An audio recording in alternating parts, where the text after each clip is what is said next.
Kita tunggu rekan Anda lagi ya. Masih 12. Masih 11 berarti ya.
Oke, waktunya sudah lewat 5. Kita mulai saja. Yang lain menyusul.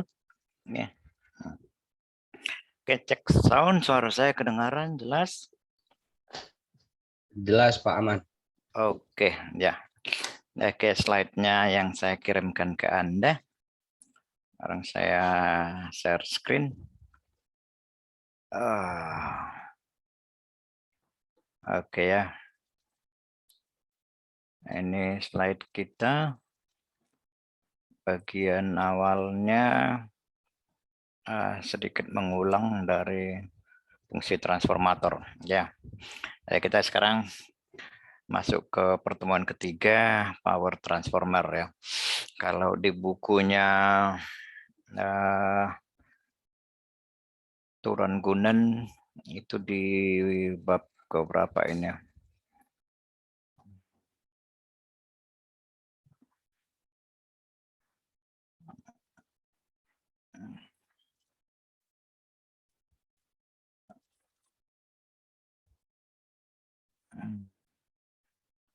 Kira-kiranya di bab ketiga juga ya, application of distribution transformer di bab ketiga. Oke, Anda bisa lihat buku Turan Gunan di bab ketiga. Ya, kita mulai transformator. Transformator bisa Anda jumpai dalam sistem tenaga listrik mulai dari pembangkitan, kemudian ke gardu, substation, sampai ke pengguna, sisi pengguna atau konsumsi rumah tangga. Ya. Nah, kalau di sini contohnya gambarnya ya, bisa kita melihat. Nah, di sini ini trafo yang kalau ukurannya besar seperti ini, bisa Anda melihat di power station ataupun di gardu utama, di gardu pembangkit ya. Pembangkit satu buah generator dihubungkan dengan trafo ya. Jadi kalau generatornya sangat besar, maka trafonya juga harus besar ya. Jadi dayanya bisa dalam horde ratusan MPa sampai ke ribuan MPa atau dalam horde gigawatt, giga MPa ya. Nah, kemudian ada yang ini yang udah di sisi dekat rumah tangga, dekat konsumen.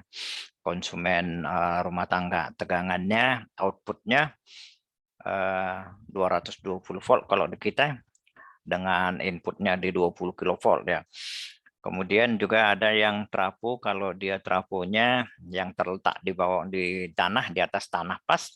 Kalau yang ini kan di tiang ini ya, di tiang. Biasanya yang di tiang ini punya kapasitas kecil. Kemudian juga dengan pertimbangan lainnya bisa masalah estetikanya dan sebagainya. Kemudian ini trafo yang diletakkan di tanah, di atas permukaan tanah, kubikel seperti ini memiliki daya biasanya yang lebih besar, dan tentunya karena faktor estetikanya dia akan jauh lebih kelihatan lebih bagus ya. Sini. Nah, ini penggunaan trafonya di gardu, mulai dari pembangkit, kemudian gardu hubung, dan ini yang kita trafo penggunaan yang sudah sampai ke sisi pengguna. Dan kalau tidak memungkinkan di atas ataupun diposisikan di tiang seperti ini, tiang listriknya seperti ini, maka diletakkan di batas tanah seperti ini untuk kapasitas yang lebih besar. Kalau dia sangat besar, tentunya tiangnya ini akan sangat sulit kita menempatkan kapasitor transformatornya di atas tiangnya. Kalau kapasitasnya trafonya besar, tentunya dimensinya juga akan semakin besar ya. Terlalu besar akan sulit untuk ditempatkan di satu tiang seperti ini. Mungkin ada variasinya, ada yang menggunakan 2 buah tiang, kemudian di tengah-tengahnya itu dipasang ada semacam dudukan, kemudian trafonya biasanya berukuran lebih besar. Nah, kalau yang diletakkan di tiang, dipasangkan di tiang seperti ini, biasanya dayanya lebih kecil, dan lebih besar lagi kalau yang untuk konsumen itu kalau dia terletak di atas tanah seperti ini biasanya daya yang disuplainya ke konsumen 220 volt menjadi sangat besar ya. Prinsip kerja trafo ini semuanya sama, walaupun ukurannya berbeda, jumlah pasanya berbeda ya. Tapi secara prinsip kerja dia akan sama. Kita bahas prinsip kerjanya dengan asumsi pertama sekali sebagai transformator yang ideal ya.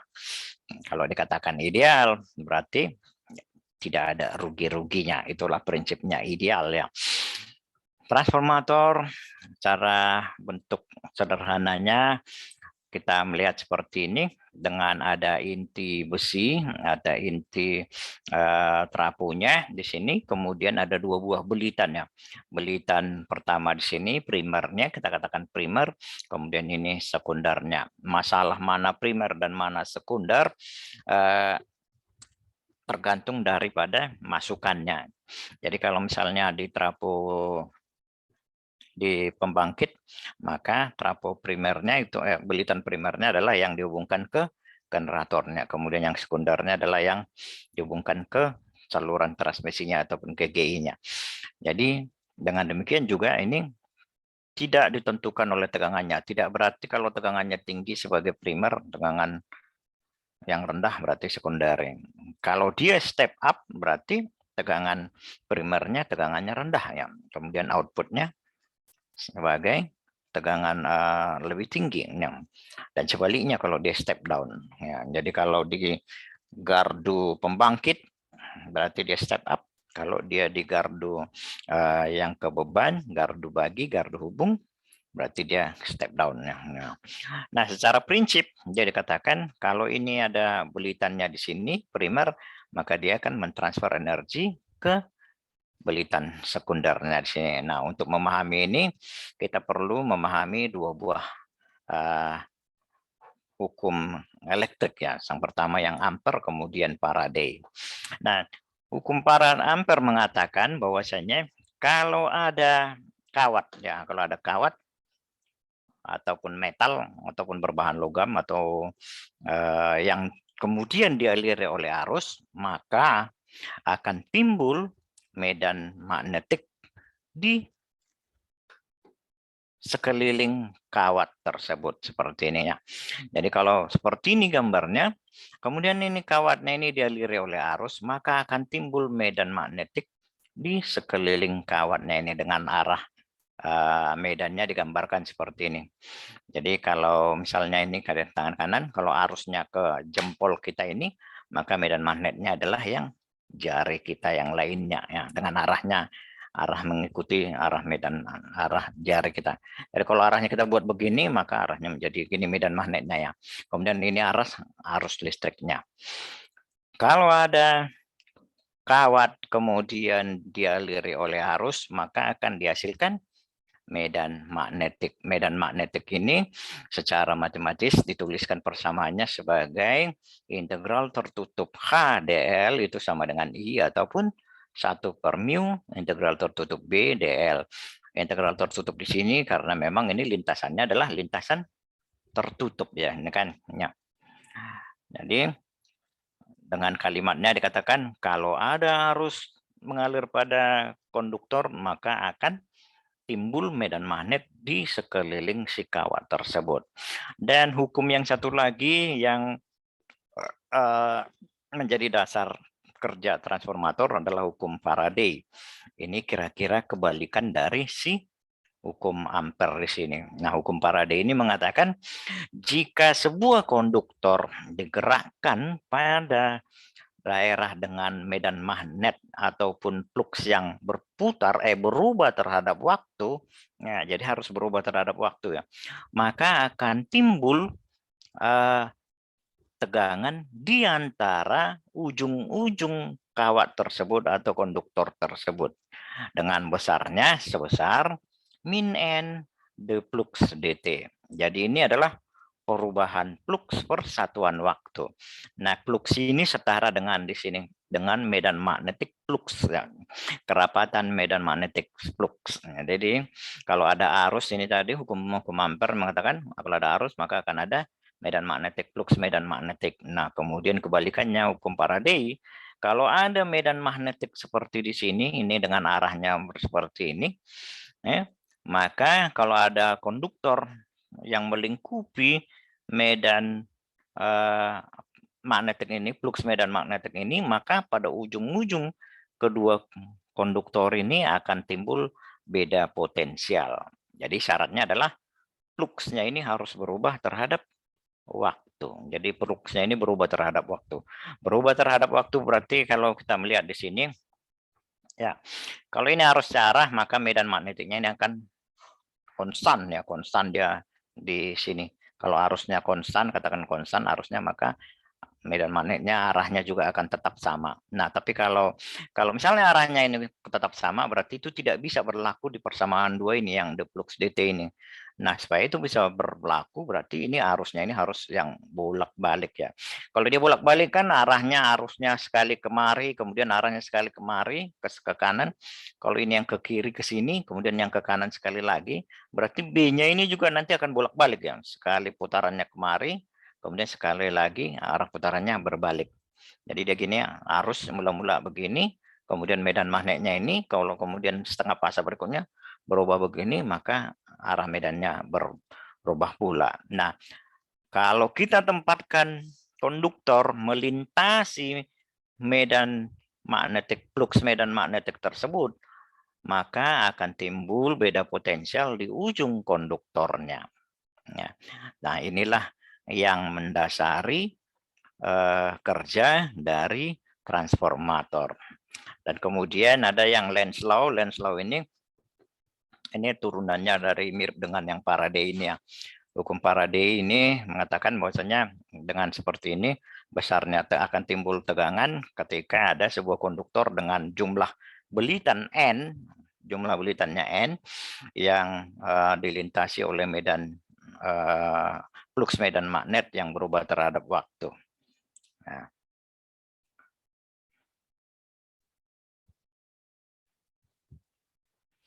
Oke, jadi turunannya. Jadi kalau misalnya ini kita berikan, ini kan ada beda potensialnya. Kemudian kita beri resistor di sini, resistansi di sini, maka tentunya akan ada arus di sini ya, arus yang mengalir melalui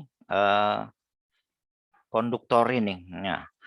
Nah, kemudian kembali lagi ke ampere, kalau ada arus maka akan ada medan magnetik. Medan magnetik yang melawan flux magnetik yang di sini, yang B ini, inilah yang disebut dengan hukum Lenz, ya, hukum Lenz. Jadi Inilah yang mendasari prinsip kerja transformator hukum Ampere dan hukum Faraday. Nah, sekarang kita kembali ke cerita trapo idealnya. Trapo idealnya, misalnya dengan seperti ini, kita punya dua buah belitan, primer dan sekunder. Tidak ada perlu kita ceritakan apakah itu belitannya sekian apa tidak ya, tapi karena primer itu tadi saya katakan primer tidak selalu harus belitannya yang banyak ataupun harus belitannya yang sedikit. Yang menjadi primer berarti adalah yang menjadi input. Oke ya. Nah, kemudian belitan ini kita tempatkan di melingkupi inti trapo di sini, sebuah inti trapo, kemudian kita belit dua buah belitan primer dan sekunder ya. Kalau kemudian ini sebagai input, ini primernya berarti ada input, kemudian kita alirkan arus I1 belitan pertamanya ya. Maka tentunya balik ke hukum Ampere, arus tadi akan menghasilkan medan magnetik ya, medan magnetik di sekeliling si kawatnya ininya.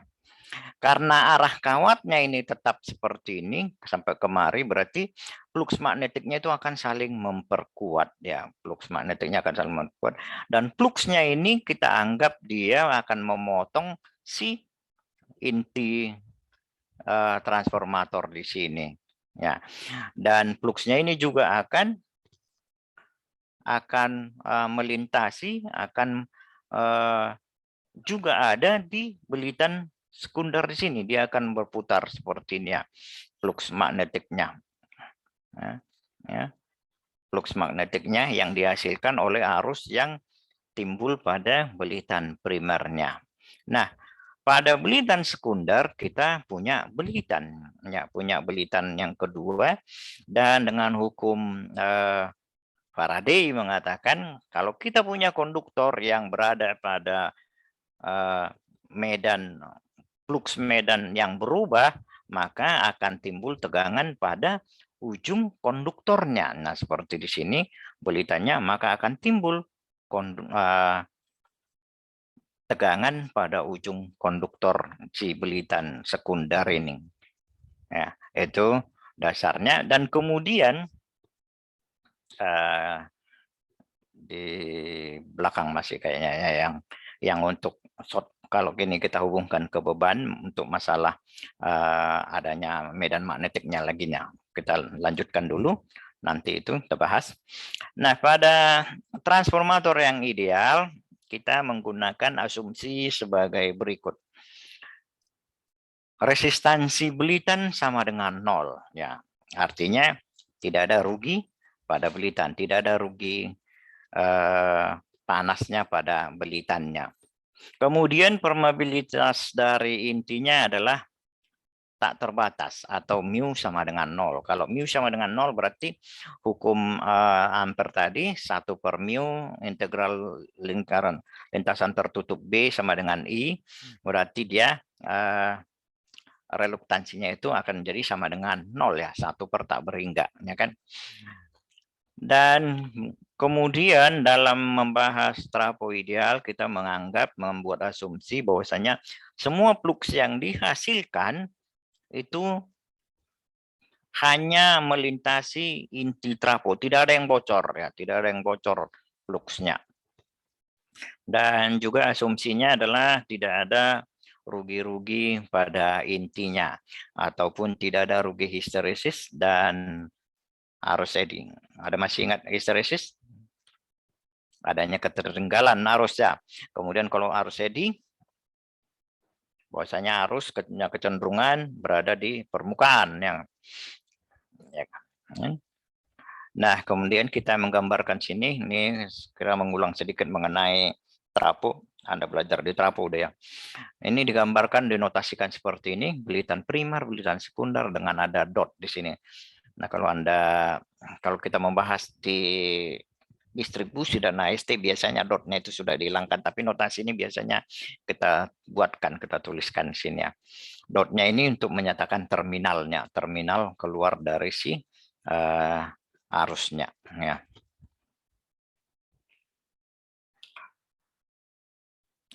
Kita lanjutkan. Kalau ada pertanyaan langsung dipotong ya. Halo? Ya, Dek ya. Iya, Pak. Langsung Baik, Pak. saja dipotong, langsung diajukan pertanyaannya. Walaupun ini mengulang ini orang kayak listrik apa dasar sistem tenaga listrik, kemudian mata kuliah transformator, ya, ulangannya.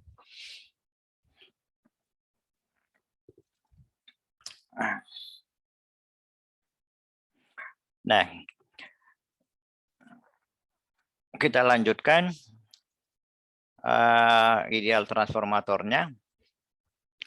Dari hukum Ampere itu kita mengatakan bahwasanya hukum Ampere itu adalah kalau ada arus maka akan ada medan magnetik di sekeliling konduktornya ya. Dan kita menganggap bahwasanya medan magnetik ini semuanya melintasi inti dari si trafonya ya. Kemudian kepadatannya ini sesuaikan dengan panjang dari si apanya di sini ya, ininya ini intinya di sini ya, sehingga kita menuliskannya hukum ampernya integral lintasan tertutup HDL sama dengan I itu yang tadi, ataupun juga sama dengan 1 per mu integral lintasan tertutup PDL sama dengan I itu sama ya. Kemudian medan magnetik tangensial pada sampai di C di sini itu sebagai juga sama ya, kalau karena tidak ada ruginya ya. Flux magnetik di bagian di sini sama dengan bagian di sini sama dengan bagian di sini juga di sini ya. Ya.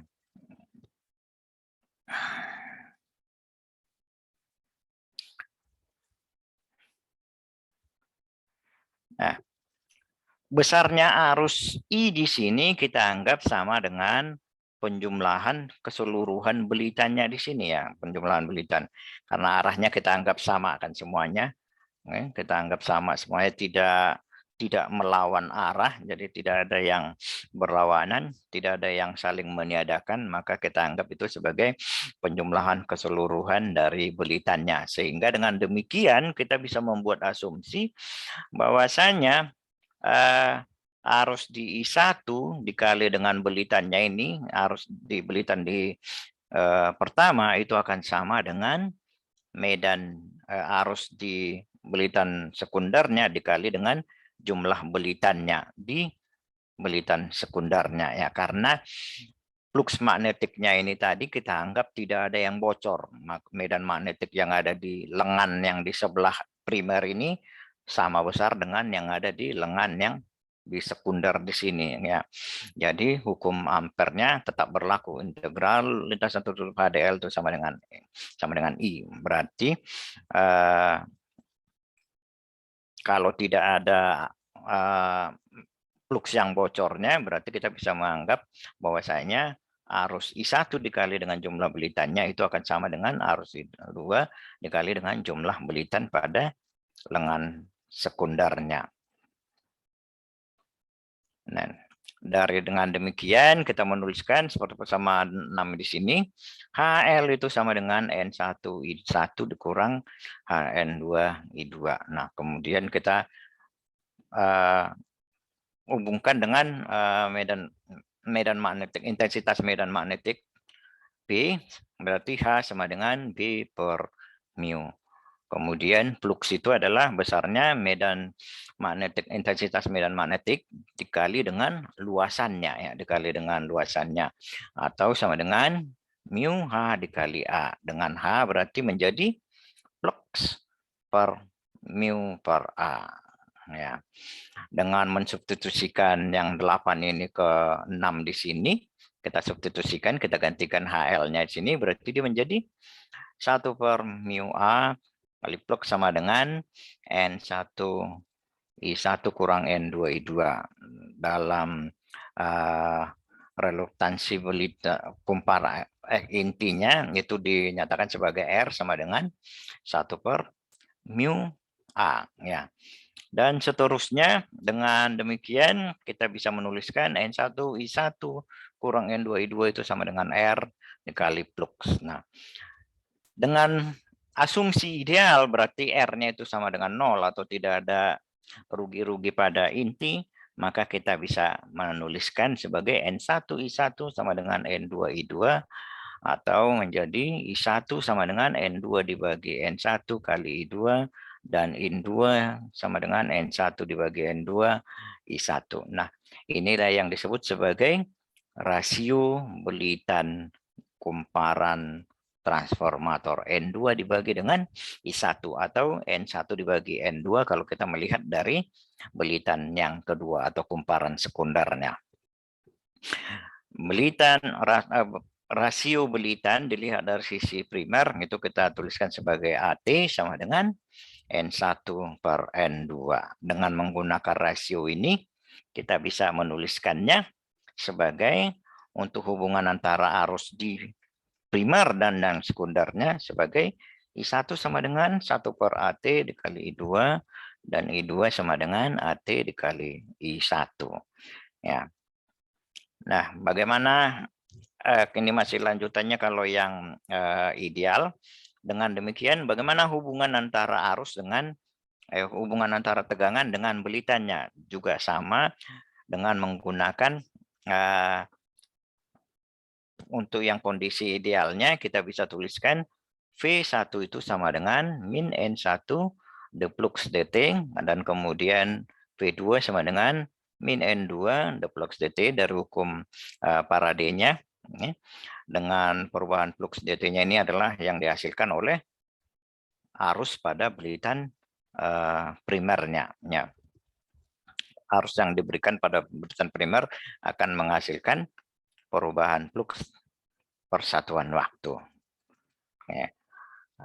Kemudian kita bisa membagikannya persamaan 16-17-nya di sini. Ya, itu dapatkan untuk perbandingan P1 per P2 itu sama dengan N1 N2 atau juga sama dengan dari perbandingan belitan kita menggunakan V1 sama dengan A dikali V2. Nah, I1 sama dengan A dikali I2 ini kan sama aja. Kebalikannya ya, karena V adalah V terhadap I berbanding terbalik ya dan.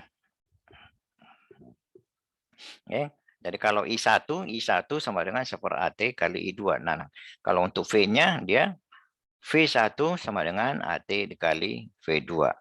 Ya. V2 sama dengan 1 per AT dikali V1. Berbanding terbalik karena kita ceritanya selalu adalah dengan daya yang sama. S sama dengan V dikali I ya. Dengan daya yang sama, kalau I-nya makin besar, maka V-nya harus semakin kecil. Ya. Jadi ini adalah kebalikannya, berbanding terbalik antara V dengan I-nya. Ya. Ya. Sebagai kesimpulannya tuh, ya. Untuk ideal transformator ideal itu berlaku I2 sama dengan AT dikali I1. Kemudian V-nya V2 sama dengan 1 per AT dikali V1. Arus pada primer, arus pada sekunder sama dengan perbandingan belitan dikali dengan arus pada primernya. Sementara untuk tegangannya, tegangan pada sekunder itu sama dengan perbandingan belitan dikali dengan V1. Nah, untuk step up dan step down kita bisa melihat di sini. Untuk step up, A itu selalu lebih kecil dari 1-nya. Dan N1 karena N1 itu pasti lebih kecil dari N2 ya untuk step up. Artinya tegangannya diperbesar kan. Berarti perbandingan belitannya pasti lebih kecil dari 1, mesti lebih kecil karena A itu adalah N1 per N2.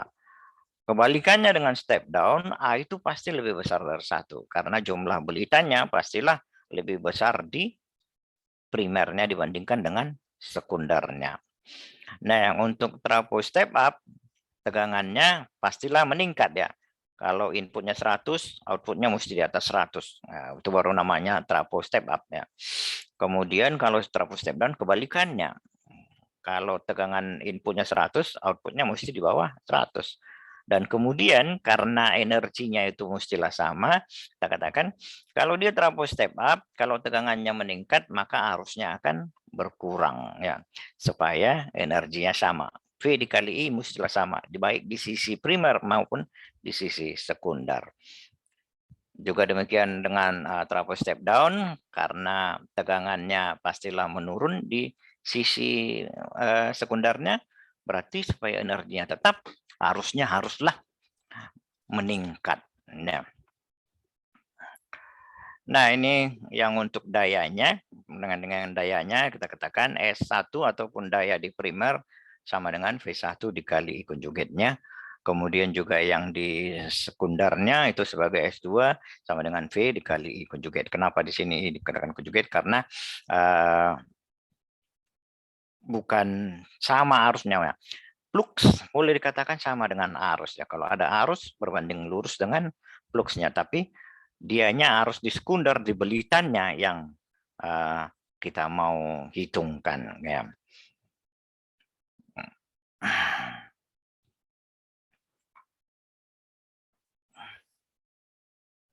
Nah, ini saya kira ini bisa dibaca sendiri. Sampai di sini saya kira ini masih mengulang ya. Untuk trafo yang sebenarnya ya, dalam penggunaannya dalam kenyataannya tidak pernah itu ada trafo yang ideal ya. Bisakah didapatkan trafo yang ideal? Saya kira bisa ya. Tapi akan sangat mahal biayanya ya. Trafo ideal berarti kita harus membuat bahan yang dengan resistansi 0.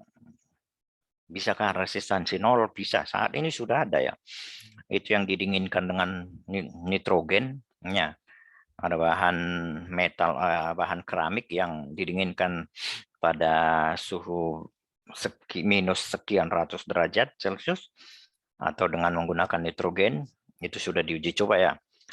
Bisa sampai ya resistansinya 0. Kalau resistansinya 0 berarti kan tidak ada rugi di belitannya. Kemudian juga intinya barangkali bisa dengan membuat bahan yang sangat-sangat dengan permeabilitas yang sangat tinggi. Ya. Tapi dalam penggunaannya itu sangat-sangat tidak memungkinkan dibuat seperti itu. Jadi dalam realitanya tidak ada trafo yang ideal. Ya. Selalu ada rugi-rugi pada belitannya. Kemudian juga selalu ada arus bocor, selalu ada flux bocornya. Permeabilitas dari intinya juga tidak pernah tak berhingga. Ya. Selalu ada nilainya. Ya. Selalu terbatas nilainya. Sehingga resultansinya itu tidak pernah nol. Dengan demikian, rugi inti itu selalu akan ada. Ya. Nah, berarti kita tidak bisa menggunakan ini dalam kenyataannya, dalam kenyataannya dengan menggunakan model begini saja untuk yang trafonya. Berarti bagaimana kita menggunakan untuk yang trafo yang dalam realnya, maka kita membuatkan seperti di sini. Kalau dimulai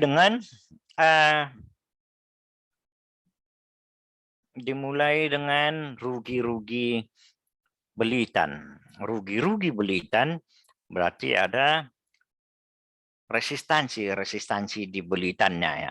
Maka resistansi di belitannya kita gambarkan kalau ini adalah trafo idealnya, ini trafo idealnya. Kemudian kita tambahkan rugi-rugi belitannya sebagai R di sini ya. R1 berarti rugi belitan di primer, R2 rugi di sekunder. Kemudian juga akan ada rugi akibat adanya flux yang bocor ya. Flux yang bocor di sini karena memang tidak semua flux yang dihasilkan di sisi primer itu akan terlingkupi di sisi sekunder. Selalu akan ada bocornya ya. Dan ini akan mengakibatkan di sini dituliskan tegangan akan drop dan kemudian akan mendahului arus 90 derajat. Bagaimana supaya itu bisa 90 derajat? Berarti ada induktansi ya. Berarti kita tambahkan induktansi baik di sisi primer maupun di sisi sekunder. Ya.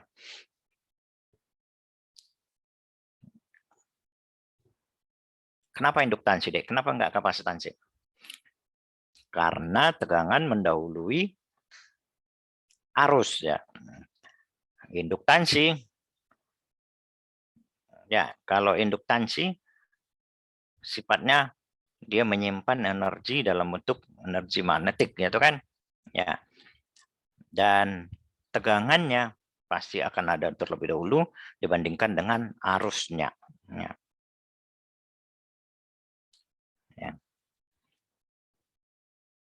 Ya. Jadi ini sebagai rugi R1 dan R2-nya ini rugi inti, rugi belitan, resistansi pada belitan, kemudian X1-nya ini akibat flux bocor yang tidak terlengkupinya semua flux yang dihasilkan oleh sisi primer di sekundernya. Kemudian permeabilitas dari intinya juga tidaklah tidak terbatas, tetapi ada nilai tertentunya. Dengan demikian berarti akan ada di sini yang dikatakan sebagai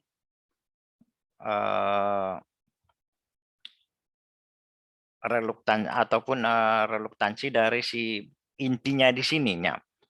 Reluktansinya, maka karena ini reluktansinya dari inti, berarti kita menggambarkannya dalam dia paralel terhadap transformator ideal yang kita punya di sininya.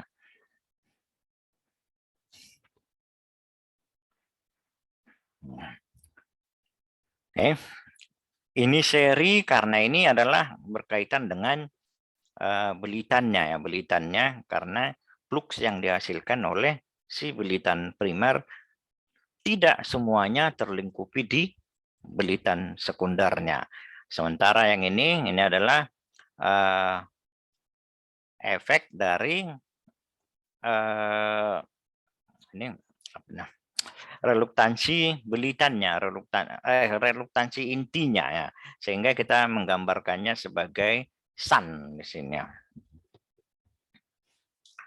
Sebagai tambahan lainnya, rugi-rugi lainnya pada transformator itu adalah rugi intinya juga yang diakibatkan oleh yaitu tadi yang sebelumnya histeresis dan eddy current ya.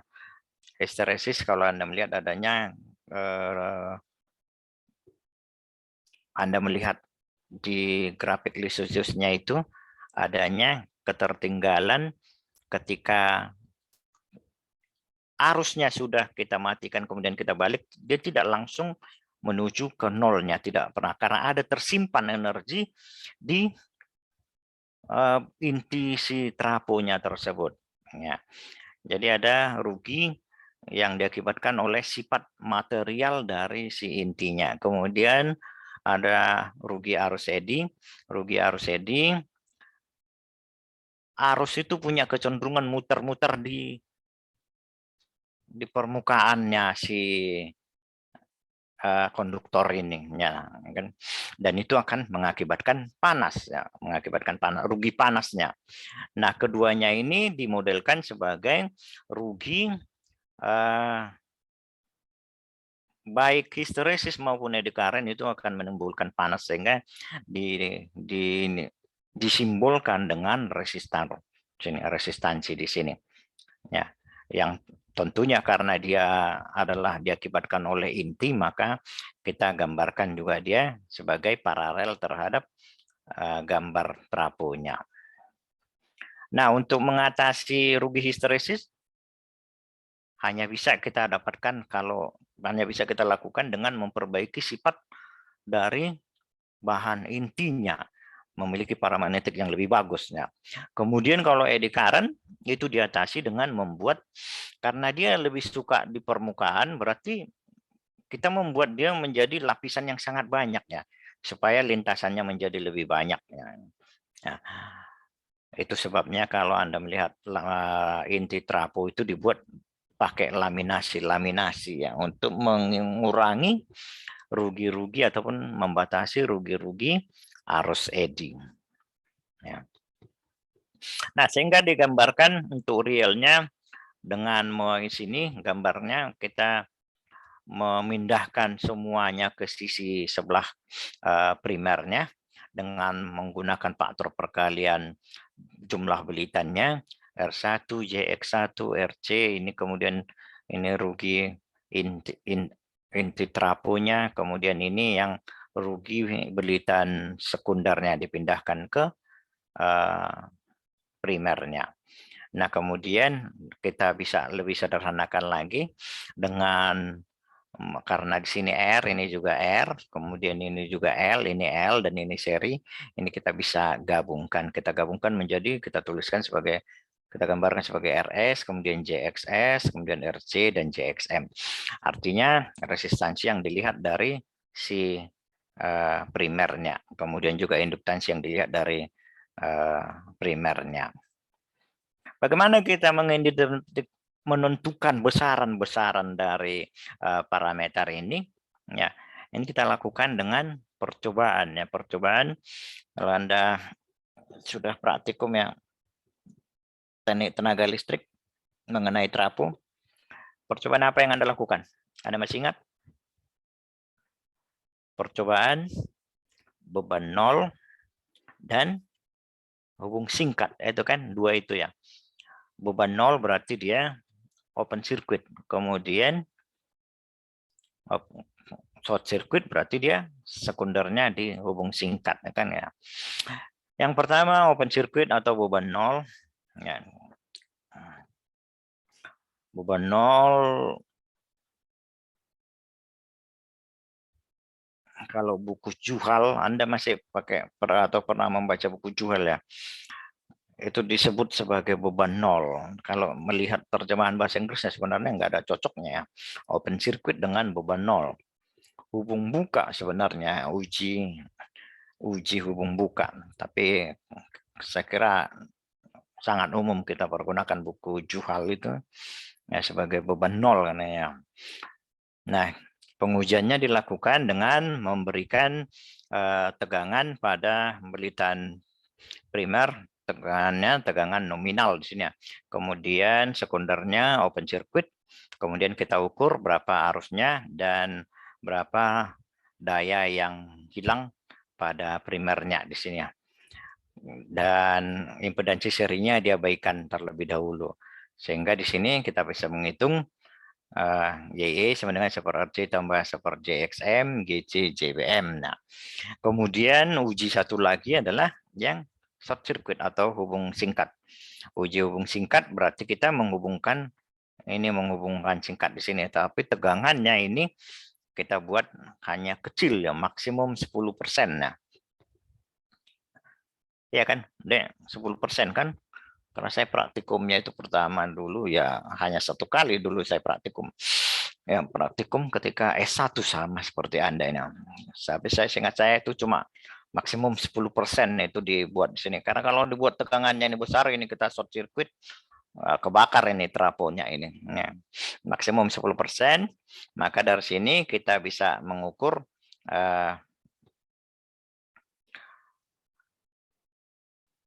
admitansinya, kemudian mengukur dayanya, dan terakhirnya kita bisa menghitung BM-nya.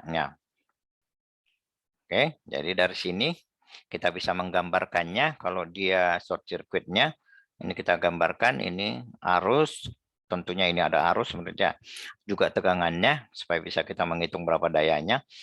Dan ini belitan sekundernya kita short circuit. Dengan ZS-nya ini kita sudah tahu dari hubungan beban nol ya, atau open circuit. Ya, maka kita bisa tentukan berapa persamaannya sini, menghitung ZS-nya di sini, ZS RS tambah JRX ya, dan seterusnya ya sampai kita bisa menentukan keseluruhannya. Sebagai contohnya di sini, satu trafo, satu fasa 100 kPa 480 120 diuji hubung singkat dan open circuit. Hasilnya open circuit I sama dengan 0,5 ampere, V-nya 0,1 watt. Short circuit 80 volt, kemudian V short circuitnya 10 kilowatt. Nah, Kalau di sini dia lumayan besar ya pakainya 80 volt. Ini kan 480 ya. Ini kan berapa persen ini, Dek? 0,5 1/6 ya. 20% dia pakai ya. Enggak sampai ya, 18 ya. Sekitar 15 sampai 18% ya. Ya. Oke. Dengan seperti ini tentukanlah RS, XS, RC, XM ya kan. RS, XS, RC dan XM-nya. Dari hubung open circuit itu kita tentukan nilai RC dengan XM-nya dengan persamaan di sini YE sama dengan I dibagi V sama dengan sekian. Nah, kemudian GC-nya sama dengan sekian. Kemudian BM adalah ini di sini ya. Maka RC sama dengan 1 per GC sama dengan 2,3 mega ohm. Kemudian XM-nya 1 per BM 9,62 kilo ohm ya. Jadi kita dapatkan dari hubung buka beban 0 kita dapatkan RC dan XM-nya. Kemudian dari short circuit-nya kita bisa tentukan ZS-nya ya ataupun rugi-rugi pada belitannya. Dari hubung singkat ZS sama dengan V1 dibagi dengan I1 dapatnya sekian. Kemudian I1-nya dapatnya sebagai S dibagi dengan V1 100 kVA dibagi per 80 208,3 ampere ya. Maka magnitud dari SZS-nya itu sebagai ZS keseluruhan 380 mili ohm, 384 mili ohm. Itu adalah ZS-nya ini. ZS-nya itu adalah RS ditambah dengan JXS ya. Dan RS-nya kita hitung dengan dari RS P1 dibagi dengan I1 kuadrat. Ini adalah semuanya hasil pengukuran 10 kW dibagi dengan 208 ampere kuadrat sama dengan 230 mili ohm. Kalau RS-nya dapat, XS-nya kita bisa hitung ya. ZS itu ZS sama dengan RS kuadrat ditambah XS kuadrat kemudian diakarkan kan. Berarti XS sama dengan ZS kuadrat dikurang RS kuadrat dapat 303 mili ohm. Sehingga trafonya kita bisa gambarkan, kita tuliskan semua parameternya seperti di sini. 200 RS-nya 230 mili ohm, kemudian JS-nya sebagai 307 mili ohm, kemudian XM RM-nya sebagai RC-nya sebagai sama dengan 2,3 mega ohm, kemudian XM-nya sebagai 9,62 kilo ohm ya. Jadi kita tentukan dari pengujian beban 0 dan hubung singkat. Nah, itu udah trafonya. Nah, sekarang kita lanjutkan dengan per unit. Dalam perhitungan, ya, baik sistem distribusi maupun analisis sistem tenaga, umum kita menggunakan yang namanya per unit. Ya. Daripada kita semua angkanya itu kita gunakan, ya, lebih bagus sistemnya itu ataupun bilangannya itu kita normalisasikan baik tegangannya maupun arus maupun daya dan impedansinya. Kita normalisasikan dengan normalisasi ini yang kita sebut sebagai Halo per Pak, unit. Ya, izin mau nanya Pak. ya silakan silakan. Saya masih nggak agak kurang paham Pak cara yang dapetin open circuit ini Pak. Yang tadi 0,05 ampere tuh hitungnya seperti apa ya Pak? Yang mana, Dek? Yang halaman 33 Pak. 33 di sini. Iya 33 yang di situ. Ini 0,05 ampere ini. Ah iya Pak. Terus Oh, cara ini ngitung. hasil pengujiannya, Dek. Jadi kalau ini Oh, lihat ini ya. Kan ini dia hubungannya. Mana? Kalau kita mengukurnya di sini, no. Sebentar ya.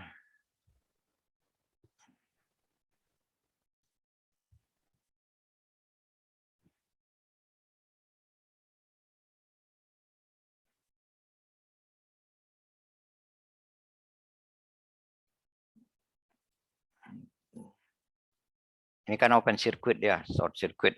Open circuit kita mengukur arus open circuitnya. Kemudian kalau short circuit kita mengukur V short circuitnya. Ya.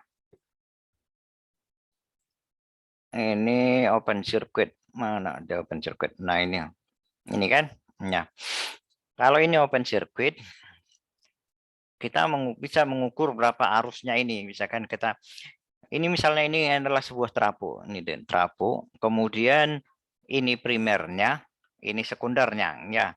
Nah sekundernya dia dibiarkan begitu saja, tidak diapa-apain, tidak ada beban, terlepas semuanya.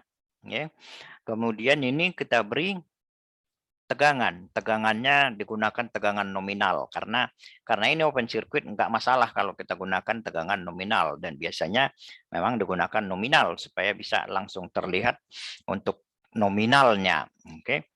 Nah, ini tentunya karena di sini ada belitan ini untuk yang primernya ini arus akan mengalir ya kan, di sini harus mengalir melalui belitan primernya. Di sekunder tentunya tidak ada arus mengalir ya. Tapi ada beda potensial antara keduanya ini. Dan karena ada beda potensial ini biasanya sangat berbahaya dan ini kalau Anda mengujinya ini dijauhkan ya. Sekundernya ini. Oke, tidak disentuh, tidak ada apa-apain. Yang kita ukur adalah arus yang mengalir. Kemudian besarnya tegangannya ya. Atau dengan kata lain, dengan mengukur arus dan tegangan, Anda kan tahu juga dayanya ya. Jadi kita bisa menggunakan mengukur arus, kita pasang amperemeter di sini, kemudian juga di sini kita pasang wattmeter ya, kita pasang wattmeter di sini. Itulah yang kita ukur dari pengujian open circuit. Ya, paham deh ya. Kita ukur itu di sisi primernya di sini yang kita ukur di sini. Jadi dalam kondisi terbuka, hubung buka sekundernya, kita ukur arusnya dan kemudian daya yang dipergunakan oleh belitan si primernya ini. Ya, ya kan? Kan pastinya hanya daya yang dihabiskan oleh ataupun dipergunakan oleh belitan primer yang terukur karena toh dari sekundernya ini belum ada flux balik ya. Ya. Paham deh, di sini yang kita ukur dalam open circuit adalah arusnya dan kemudian daya yang dipergunakan ataupun daya yang hilang pada belitan primernya. Tegangannya tentunya kita tahu ya kan karena kita menaikkan tegangannya biasanya ke nominalnya. Ya. Kemudian kalau kita menguji short circuit itu seperti ini. Short circuit ini karena ini kita short circuit maka tegangan inputnya di sini juga tidak bisa besar-besar kita buat ya. Tidak mungkin kita buat besar. Kalau ini sangat besar kemudian in open circuit ini akan sangat besar juga arusnya kan itu ya. Ya. Dan kalau ini sangat besar tentunya bisa merusak si trafonya ini langsung. Maka pengujiannya itu biasanya kita naikkan tegangan tuh maksimum tuh paling 10% dari nominalnya. Jadi kalau trafonya trafo 220 volt, outputnya entah berapapun itu mau dia step down mau dia step up. Kalau inputnya adalah 220 volt berarti Anda ngujinya biasanya maksimum paling 22 volt. Biasanya taruh amannya 20 volt pun dia bisa cukup. Nah, dari sini kita juga sama mengukurnya. Kita ukur kalau kita berikan tegangannya ini, kita ukur berapa tegangannya nanti kita dapatkan, kemudian berapa arusnya dan berapa energi yang terpakai. Kalau sekarang, kalau tadinya yang terukur itu, kalau misalnya ini kita ukur di sini pakai kWh meter di sini, ya kWh meter di sini, VA meter di sini. Karena ini short circuit, maka yang kita ukur adalah daya yang dipergunakan oleh trafo ini secara keseluruhan. Beda dengan yang primer ini tadi, yang open circuit ini. Kalau yang open circuit ini, yang kita ukur itu dayanya hanya di daya di belitan primernya ini. Oke ya. Jadi datanya ini kita dapatkan dari pengujian. Kita uji open circuit, kita ketahui V-nya tentunya ya. Kemudian kita dapatkan juga kita ukur arusnya, kemudian kita ukur berapa daya yang dipergunakan. Kemudian untuk short circuitnya kita tahu tegangannya, kita pergunakan tegangannya berapa. Kemudian tentunya arusnya juga bisa kita ukur, tapi tidak perlu dituliskan kecuali Anda mau menggambarkan rugi-rugi histeresis nantinya, tapi itu nanti akan bertahap menaikkan tegangannya ya, supaya dapat arusnya yang berbeda. Tapi kalau di sini kita hanya untuk mendapatkan ini, kita ukur berapa tegangannya dan berapa daya yang dipergunakan di si trafonya ini. Oke, jadi datanya ini dari hasil pengujian. Ya.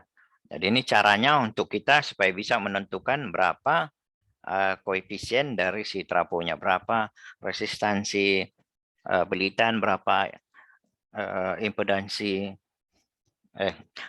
reaktansi belitan, kemudian berapa resistansi inti, kemudian berapa reaktansi dari intinya. Oke, paham sekarang, Dek? Ini adalah pengujiannya yang dua ini. Kita uji. Nah, Berarti kalau maaf Pak, sebelumnya Pak. Berarti untuk yang hasilnya ini nih Pak, kita dapatkan di pengujian ya Pak. Kalau iya, di perhitungan gitu bisa nggak Pak kira-kira Pak? nggak bisa, Apa Dek. nggak bisa? Ini Oh, kita dapatkan uji, baru kemudian yang mau kita hitung itu adalah ini. Ini yang kita hitung. Belum pernah melakukan percobaan ini, Dek. Ada semester berapa, Dek? Sekarang semester berapa, Dek? semester 4 Pak. Distribusi. Saya kira ini semester kelima atau keenam. Udah di semester di atas ini, Dek. Berarti Anda ngambil mata kuliah ke atas ya, Dek, ya? Kalau tidak salah kan yang ada program itu Pak, MBKM itu Pak, kalau tidak salah Pak. Jadi yang di Oh. atas ditarik ke bawah semua Pak, kalau tidak salah. Oh, alah. Mungkin. Iya, ini gabungan Berarti sama yang duluan 2019 Pak. Iya. berarti Anda belum praktikumnya toh. Ya. Karena saya dulu ini untuk uji open circuit dan short circuit ini di awal deh, di semester keempat barangkali memang. Tapi ketika itu saya belum mengikuti mata kuliah transmisi ini. Ya.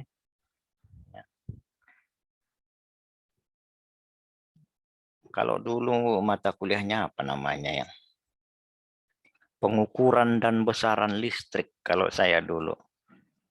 Nah, di situ ada praktikumnya ini, praktikum. Nah, seperti ini. Tapi di transmisi dan distribusi juga kemudian ada praktikumnya lagi dan kemudian ini diulang lagi memang. Nah, oke, pantasan kemudian Anda kemudian bertanya ya.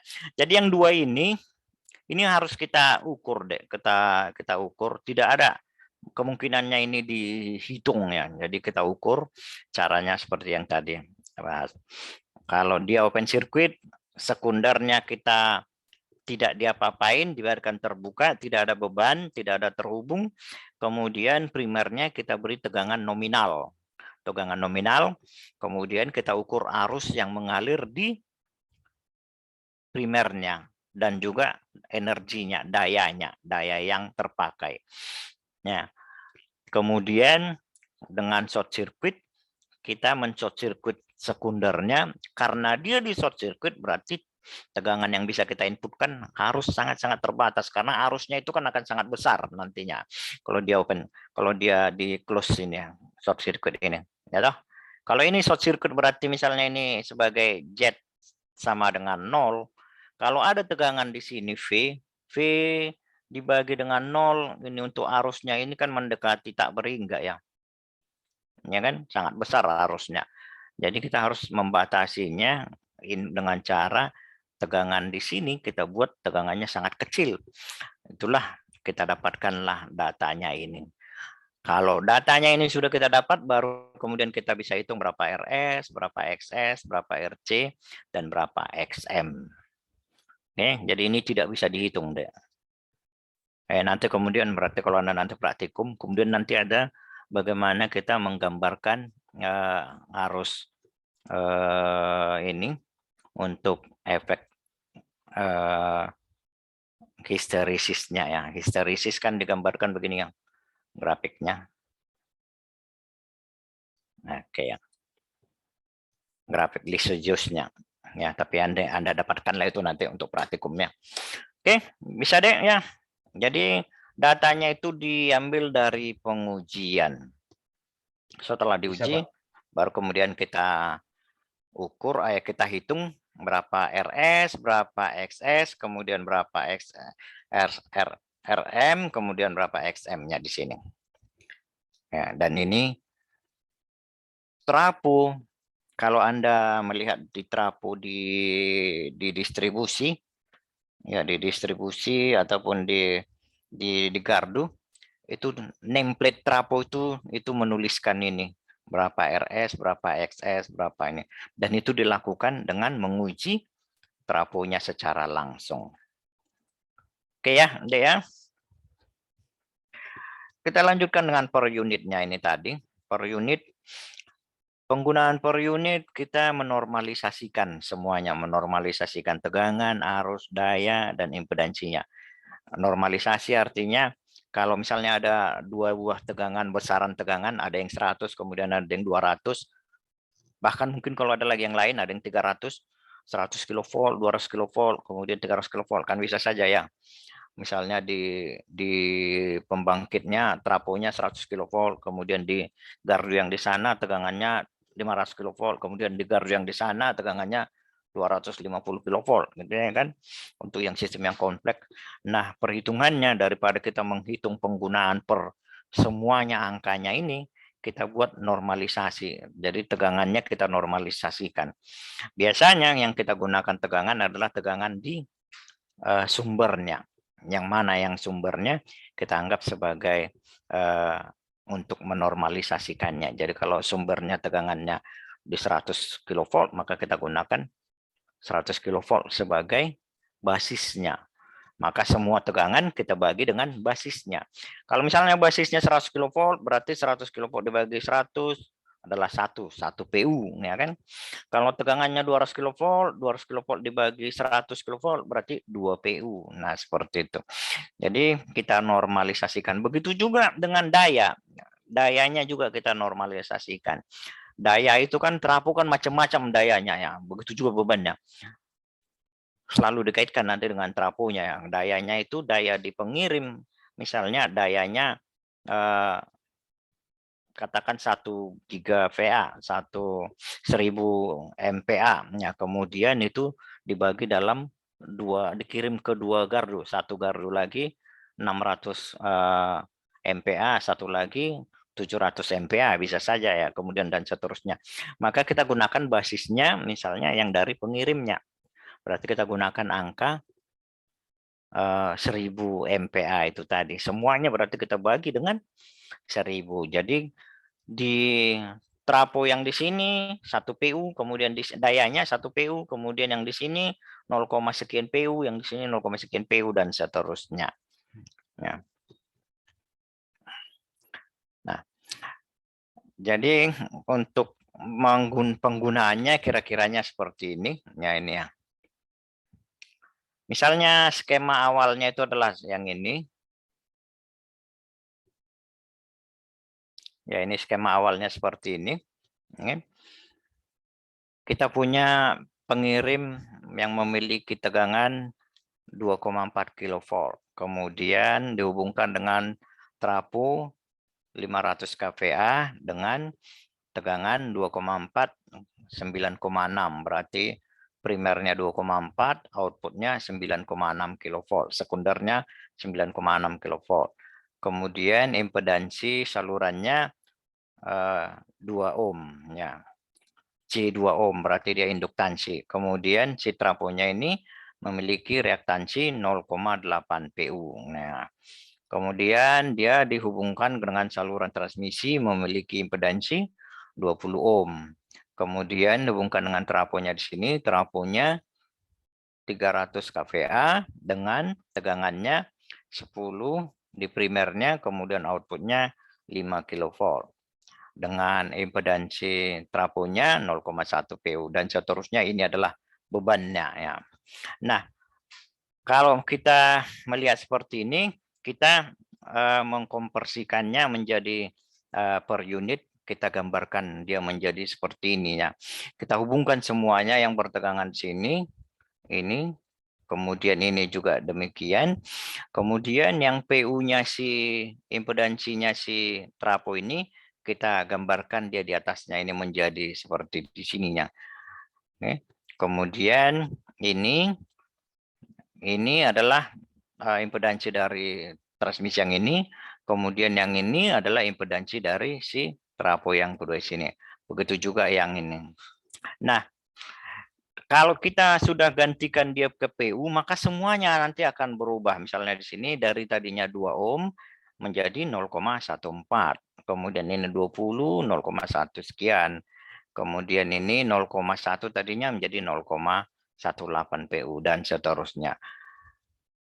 Jadi kita rubah menjadi PU. Ini tadinya tegangannya 2,4 kV ditulis, kita tuliskan menjadi 1 PU dengan sudut 0 derajat karena kita anggap ini sebagai sumbernya. Berarti kita anggap dia tegangannya mulai dari sini. Ya. Nah, bagaimana kita melakukannya? Kita pengkonversiannya dilakukan dengan di sini. Pertama, kita dari gambar yang pertamanya di sini kemari, kita menggambarkan ulang rangkaiannya dengan menghilangkan semua trafonya. Ya. Kemudian tegangannya dihubungkan ke sumbernya di sini dengan menggunakan yang didefinisikan dengan oleh trafonya. Ya. Jadi kita menuliskannya semuanya di sini, dasarnya adalah di pengirimnya di sininya. Jadi trafonya ini tidak lagi kita tuliskan misalnya di sini tegangan 2,4, 9,6 itu tidak lagi, tapi hanya perbagiannya saja. Oke, hanya perbagiannya saja dan tidak kita tuliskan trafonya lagi di sini.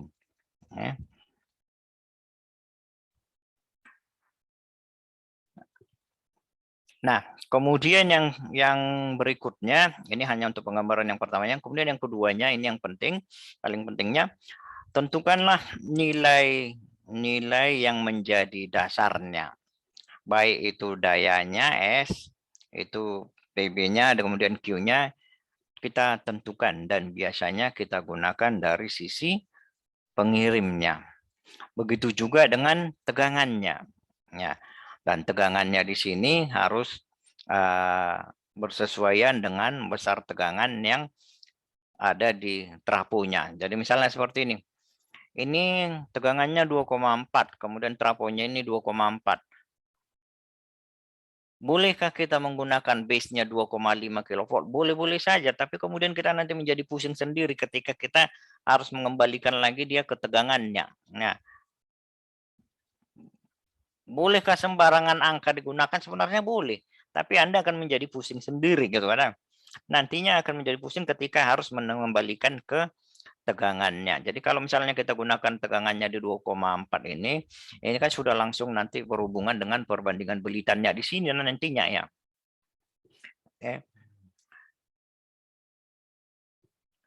Dan kemudian tentukan impedansi base-nya dengan menggunakan perhitungan VB kuadrat dibagi dengan SB, ya itu adalah Z kan itu kan. Anda ingat persamaannya? Persamaannya kan sebenarnya simpel ya. P sebentar ini penanya. P sama dengan P dikali I, kan itu kan? Ya. Dengan I sama dengan apa I deh? P dibagi dengan R ya. Iyalah. Penanya ini. Oke. Maka P sama dengan P dikali P dibagi dengan R. Nah, ini kalau R kalau dia tidak ada induktansinya, tapi kalau ini induktansi ini kita tuliskan V dibagi dengan Z, maka ini kita anggap sebagai Z. Maka dia ZB menjadi V kuadrat, ini menjadi V ya, V per V kuadrat per P ya, di sini daya ya. Jadi dia digunakan ZB sama dengan V kuadrat per SB. Nah, kalau V itu adalah daya nyata, ini daya nyata, ini daya reaktifnya. Dengan S itu adalah P ditambah dengan JQ. Ya. Jadi kalau kita mau pakai SB berarti kita menggunakan adalah Z. Ya, Z. Kalau kita gunakan R, ini padanannya ini kemari. Kemudian kalau ini adalah X. Kalau dia S, itu padanannya ini adalah Z. Ya, ya kan? Itu saja diputar ada ya. Hukum Ohm dan hukum daya, kekekalan energinya. ZB sama dengan VB kuadrat per SB sama dengan RB sama dengan XB. Ya, sama dengan RB sama dengan XB ya. Tapi kalau dia RB berarti ini kita baginya adalah ke P ini ya, dengan ya. Walaupun ditulis seperti ini, kemudian ini XB adalah ke Q-nya. Kemudian arusnya kita hitung sebagai untuk arus base-nya sebagai VB dibagi dengan ZB. VB-nya sudah kita tentukan terlebih dahulu di sini ya. Baru kemudian ZB-nya kita hitung, maka kita dapatkan bisa kita tentukan berapa arus base-nya. Kemudian kita convert lah semua nilainya menjadi per unitnya. Ya. Untuk transformator biasanya sudah untuk impedansinya itu sudah diberikan per unit. Kalau Anda melihat transformator di Gardu itu biasanya nameplate-nya seperti ini ya, 30 kVA 240 sebagai contohnya, 240 480. Kemudian X-nya 0,1 PU sudah dibuatkan ke per unit ya. Sehingga dari data di sini misalnya yang contohnya ini kita katakan bahwasanya leakage flux-nya ataupun flux bocornya itu menghasilkan itu sebesar 10% dari base impedance dari si trafonya di sini. Nah, sebagai untuk perhitungannya di sini kita bisa tentukan, kita hitung ZB1 sama dengan VW 1 kuadrat per SP-nya. Ya. Dayanya itu adalah ini adalah S ya, bukan P, bukan Q tapi adalah S ya. Karena dia kVA, oke. Okay. Kemudian VB-nya itu berarti 240 kuadrat per 30 kVA 1,9 ohm. Itulah Z base-nya di satunya di sini, oke ya, di primernya di sini. Z base-nya adalah 1,292. Kemudian reaktansinya dihitung dengan XPU sama dengan X dibagi dengan ZP atau X sama dengan XPU dikali ZB ya. Berarti X sama dengan XPU kali ZB menjadi XPU-nya tadi di atas ini 0,1 ya. 0,1 dikali dengan ZB yang barusan kita hitung di sini 1,92 sama dengan 1,92 miliohm. Inilah R dan X yang leakage reactance-nya ya.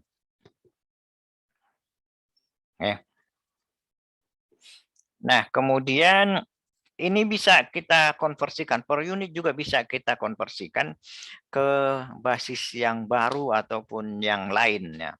Jadi kalau misalnya kita punya sistem tenaga listrik yang sudah sangat kompleks ya, sangat kompleks, sangat banyak udah salurannya, sangat banyak gardunya yang terhubung ya.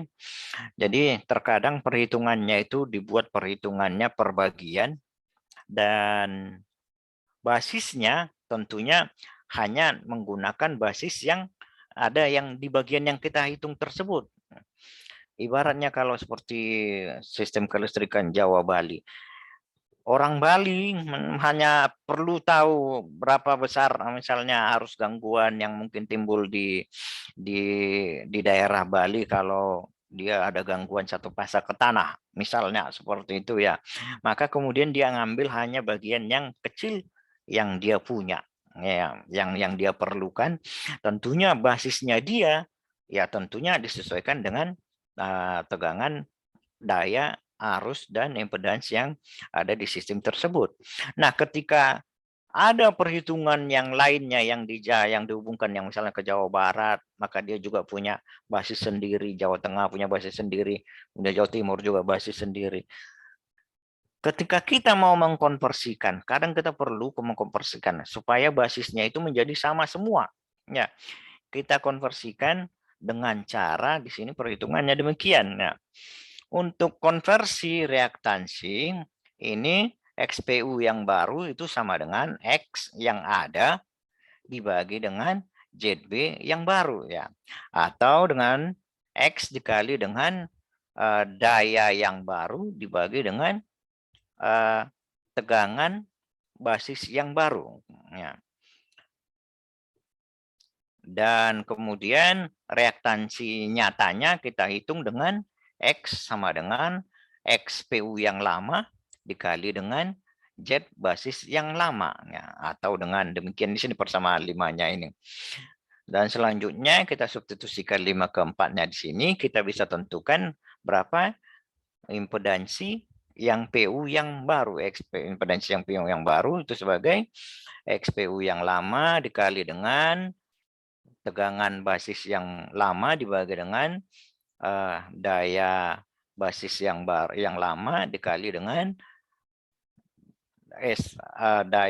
basis daya yang baru dibagi dengan tegangan basis yang baru kuadrat.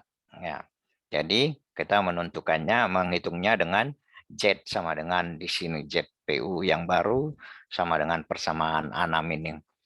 Begitu juga dengan yang lainnya nanti, kemudian itu bisa dikonversikan.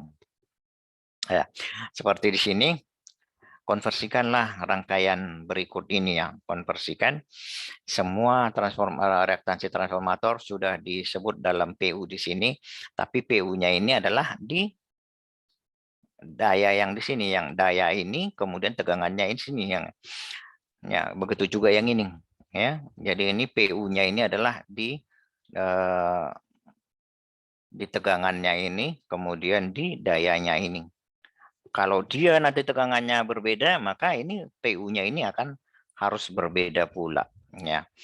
Nah, langkah-langkah yang kita lakukan, kita gambarkan dulu keseluruhannya seperti ini. Ya. Jadi ini kita hubungkan semua. Ini XPU-nya ini kita pindahkan ke atas, berarti dia seolah-olah kita gambarkan di sini. Ya. Ini. Kemudian ini juga demikian. Nah, kemudian ini bawahnya kita garis. Ya, mungkin ya. Menjadi seperti ini. Kemudian ini zona 1, zona 2, zona 3-nya. Ya. Nah, ini tanpa kita tuliskan dulu besarannya karena ini yang akan kita hitung. Nah, biasanya digunakan dari sumbernya ini untuk tegangan basisnya. Jadi kalau basisnya kita gunakan yang di sini. Ya, biasanya. Ya. Bolehkah Anda gunakan tegangan yang lain, misalnya di sini yang 5 kV, boleh-boleh saja. Nah, tapi umumnya kita menggunakan adalah di pengirimnya di sini. Oke ya. Nah, dengan demikian kita gunakan sini PSPU-nya. Kemudian kita pilih untuk basis dayanya, basis daya. Dan kalau misalnya hanya sederhana seperti ini kan sederhana hanya segaris begini tanpa ada terhubung ke tempat yang lain. Biasanya boleh kita gunakan yang daya di sini kan hanya ada 2 ya. Ini 500 dan kemudian ini 300. Ya. Ya, ini daya hanya ada 2, 500 dan 300. Kemudian mana yang mau kita pakai kan ya? Bolehkah angka lain? Boleh, tapi ngapain bikin repot kan, kemudian berarti nambah kerjaan nanti ketika kita konversikan kembali ke dayanya ya. Maka kita pergunakan salah satunya dan umum digunakan adalah daya yang terbesar ya. Umum digunakan adalah daya yang terbesar. Maka kita dalam kasus di sini pembahasannya dikatakan dipilih basis dayanya 500 kVA. Karena itu yang terbesar kan kalau kita melihat gambarnya sini. Ini 500, ini 300, maka kita gunakan yang di 500-nya di sini. Dengan demikian kita punya basis untuk tegangan 2,4, kita punya basis dayanya 500 kVA, maka zona satunya kita gunakan basisnya tadi tegangannya adalah 2,4 ya. Kemudian ZB-nya menjadi ZB adalah VB1 per SP. VB-nya 2,4 kuadrat dibagi dengan 500 menjadi 11,5 ohm. Ini adalah basisnya ya, basis untuk impedansinya ya.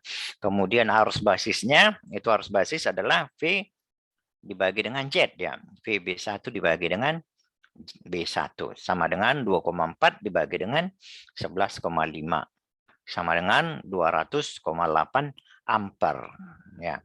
Ini arus basis. Oke, arus basis.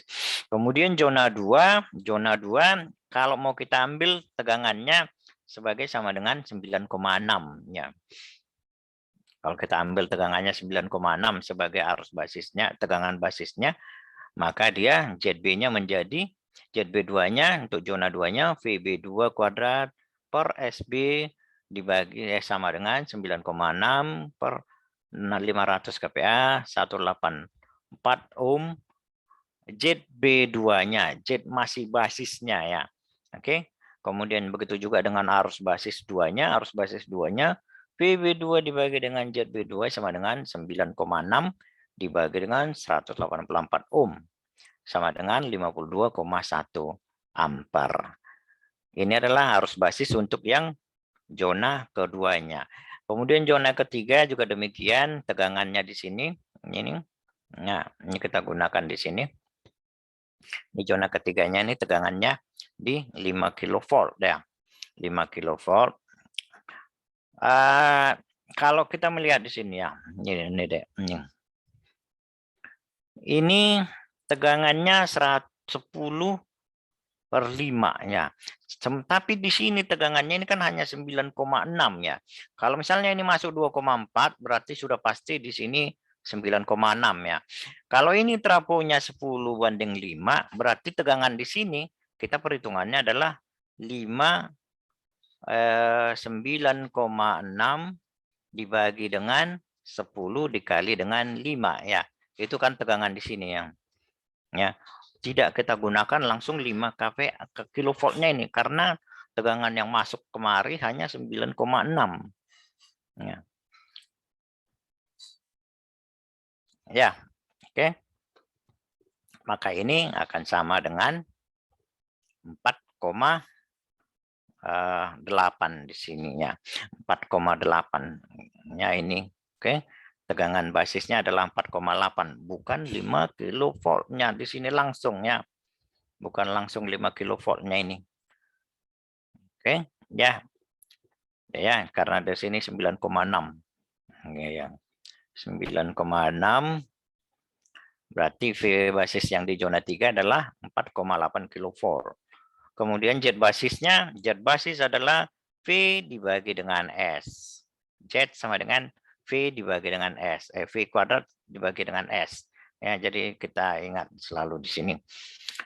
Berarti Z basis 3 adalah V basis 3 kuadrat dibagi dengan S basis. S basisnya adalah 500. Kemudian 4,8 berarti 4,8 kuadrat dibagi dengan 546,1 ohm. Kemudian arus basis I sama dengan V per R ya. Atau dalam kasus dia impedans dia menjadi V dibagi dengan Z ya. Dan menjadi I basis sama dengan V basis dibagi dengan Z basis 4,8 kV dibagi 46,1 100,1 ampere. Oke ya. Nah, sekarang kita lanjutkan karena kita melihat di sini ini semuanya kan dalam satu skematik nih, one line diagramnya tersambung semuanya, maka kita harus menghitungnya berdasarkan kita harus convert dia karena tidak mungkin kalau sudah kita gambarkan seperti ini berarti ceritanya tegangannya masih berbeda ya. Enggak mungkin ada ceritanya tegangannya di sini berbeda dengan di sini ya. Maka kita convert dengan basisnya masing-masing ya. Selanjutnya kita hitung impedansi dimulai dari zona satunya. X1 PU-nya itu sebagai X1 dibagi dengan ZB1 ya. Sama dengan X1 dibagi dengan Z1 ya. jet basisnya. Ya, jet basis di zona 1 itu adalah 11,5, berarti dia menjadi 2 dibagi 11,5 ya. Duanya itu tadi angkanya yang disebutkan di atasnya ya ini. Oke, kita convert ini ke per unitnya di zona 1-nya. Ya, di zona 1-nya ini dia menjadi 2 dibagi dengan 11,5.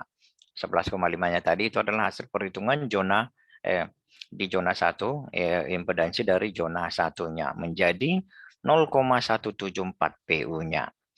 Kemudian untuk transformatornya dari nameplate-nya tadinya dia 0,1. Ya, di sini 0, berapa tadi? Sorry. Saya salah. 0,8 ya, 0,8 karena dia 0,8 ini kita bisa tegangannya masih sama dengan di sisi pertamanya, maka kita bisa menuliskan langsung reaktansi per unit dari si traponya menjadi 0,08 PU. Untuk zona 2 untuk salurannya dari yang 20 ohm itu tadi kemudian kita bagi dengan jet basisnya. Jet basis di zona 2 tadi 184,3 menjadi sama dengan 0,109 PU. Untuk trapo kedua karena basis tegangannya berbeda dengan rating nameplate-nya, maka kita tentukan, kita hitung dengan seperti di sini, XT2PU sama dengan XT2PU yang lama dikali dengan tegangan basis yang lama dibagi dengan basis daya yang lama dikali dengan basis yang baru per tegangan basis yang baru kuadrat. Nah, di sini itu menjadi sama dengan 0,1. 0,1 adalah impedansi dari si traponya yang disebut ya. Kita lihat di atas ini. Ini 0,1 PU. Kemudian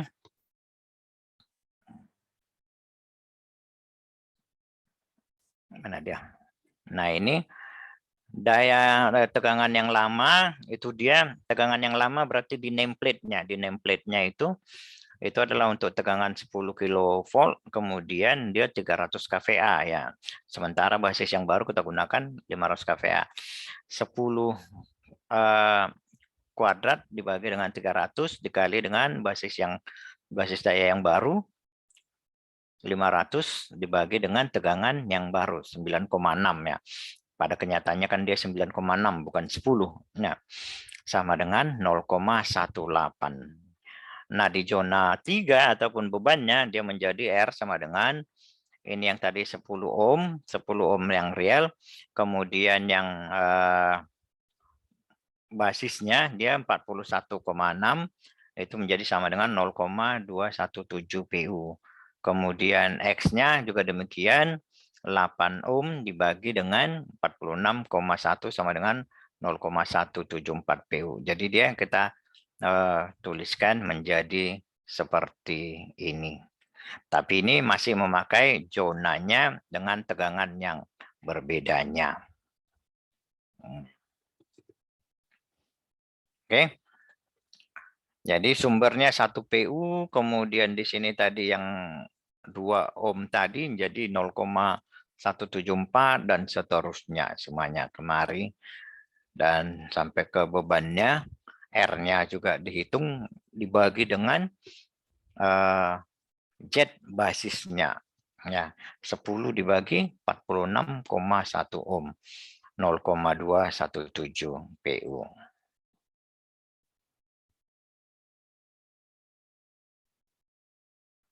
Nah, untuk apa ini kita perlukan kan itu kan ya. Kita perlukan ketika kita nanti menghitung misalnya seperti ini. Ini seperti ini kan bisa ini misalnya ini adalah gardu di pembangkit, kemudian ini gardu yang dekat beban. Kemudian misalnya kita ceritanya ada gangguan, misalnya gangguan di sininya. Nah, gangguan pasanya terputus ya, misalnya bisa terputus atau bisa ada tower yang ambruk kemudian karena ambruk, kemudian kawatnya menyentuh tanah, berarti short circuit, bisa seperti itu. Nah, kita menggambarkannya seperti ini. Kalau kita sudah mendapatkan seperti ini kan, ini kan relatif tinggal membuat perhitungannya jauh lebih simpel gitu ya. Kemudian ini semua jet dijumlahkan, kemudian R-nya tersendiri, maka berarti V berarti I sama dengan V per jet. Kan itu saja ya. V-nya 1 PU, kemudian dibagi dengan jet-nya. Saat kita dapat I-nya ya. Tapi semuanya masih dalam PU-nya. Ya. Jadi itu bisa mempersingkat perhitungannya. Tujuan akhirnya adalah ke situ. Bagaimana kita membuat perhitungan secara singkat. Ya. Nah, ini contohnya tentunya sangat-sangat simpel ya. Dalam kenyataannya barangkali udah nggak ada yang seperti ini kan. Semuanya sudah terhubung dari satu pembangkit ke pembangkit lainnya, maka bisa jadi rangkaiannya menjadi sangat banyak ya. Dan kalau terjadi gangguan di salah satu salurannya, maka perhitungannya tentunya akan sangat-sangat banyak ya, sangat-sangat banyak. Dan itu yang biasanya kita penyelesaiannya menggunakan berbentuk matriks nantinya ya. Ini kan sama juga dengan kalau Anda di rangkaian listrik ya. Kan? Oke, kalau misalnya seperti inilah kita buat nih. Ini loop, kemudian ini loop. Ini hanya contoh simpelnya gini ya. Ini kan ada 3 loop arusnya ya. Sehingga kalau kita menuliskan persamaannya itu bisa ada 3 persamaan ya. I1 kali dan seterusnya sampai I2 kali dan seterusnya, I3 kali dan seterusnya sama dengan V. Kemudian I1 kali dan seterusnya nanti sama dengan berapa. V ini V1, ini V2 dan seterusnya ini sampai ke V3 ya. Maka bisa kita tuliskan dalam bentuk matriksnya misalnya I dikali dengan Z ya sama dengan V kan itu kan ya. Oke. Nah, dengan menggunakan penyelesaiannya ini kalau misalnya Z-nya di sini menjadi terganggu, katakan menjadi nanti berubah sistemnya, maka berapa besar arus ataupun tegangan di keseluruhan gardu itu kita bisa tentukan ya. Jadi untuk menyederhanakan perhitungannya supaya bisa perhitungan dilakukan dengan lebih mudah. Sampai di sini ada pertanyaan?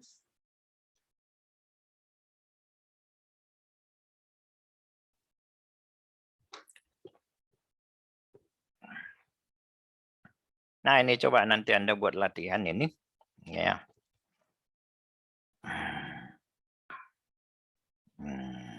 Kalau dia sistemnya seperti ini, ya, tentukanlah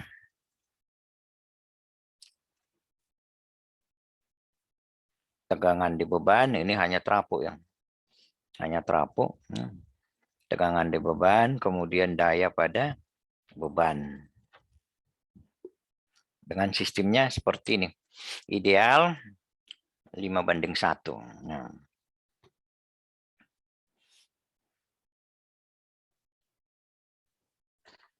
Pak mau nanya Pak. Ya. Kalau perhitungannya itu yang sama kayak yang tadi itu ya Pak? Perhitungan apa, Dek? Yang ini? Perhitungan, iya. Yang ini? Iya Oh, Pak. ini masih Apa yang beda? trapo ini, Dek. Ini masih trapo. Oh, Hanya masih bagian yang di sini nih. Yang awal itu sampai hukum ampere ya. Nah, sampai belum sini yang masih zona 1, belum 2, 3 belum? belum. Itu bukan PU, bukan ke PU-nya. Bukan ke per unit. Oke ya. Belum, masih di sini. Masih di perhitungan berapa tegangan, berapa arusnya. Kalau kita kerjakan ini kan sebenarnya simpel benar ya. Bentar ya. Mana dia? Kok lambat benar reaksinya ini. Pertanyaannya dia hanya tentukanlah tegangan pada beban, kemudian berapa beban berapa daya pada beban ya, ini kan. Ya. Terlalu banyak file yang dibuka di apanya ini. Perbandingannya 5:1. Kalau tegangannya di sini 120, maka di sini tegangannya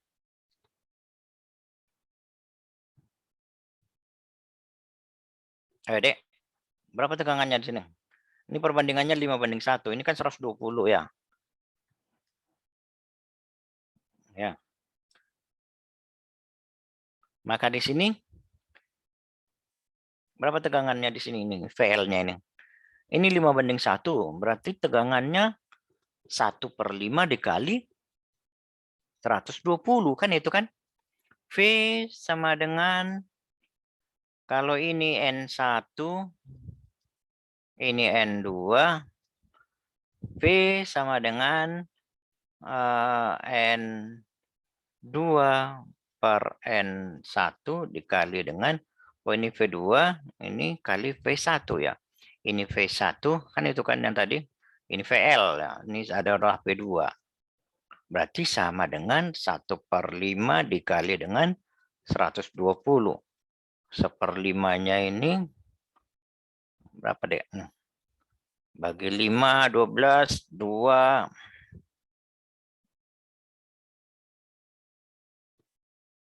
Berapa deh? 120/5. 24 ya? 24 Iya Pak, 24 volt. Pak. Selesai kan itu kan yang ditanyakan tegangan pada beban. Kemudian arusnya ya. Arus dayanya. Daya untuk ini yang untuk yang pertama. Kemudian yang kedua adalah daya kan itu kan. Daya adalah P sama dengan, kita gunakan simbol S ya karena dia S.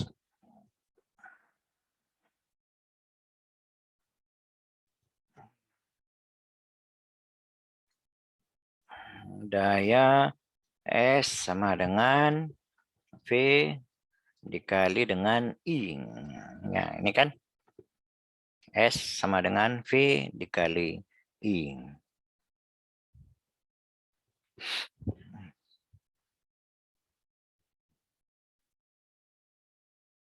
Ya, Dek. Kalau tegangannya kita tahu,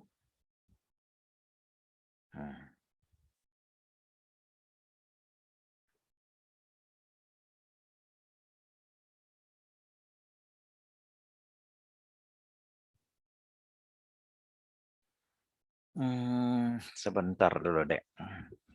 Karena ini ada, tapi coba kita bandingkan ya. Karena kan kita bisa juga menghitung dari tegangan itu dari dayanya itu dari arusnya ya. Nanti kita bandingkan, coba apakah ada perbedaannya ya.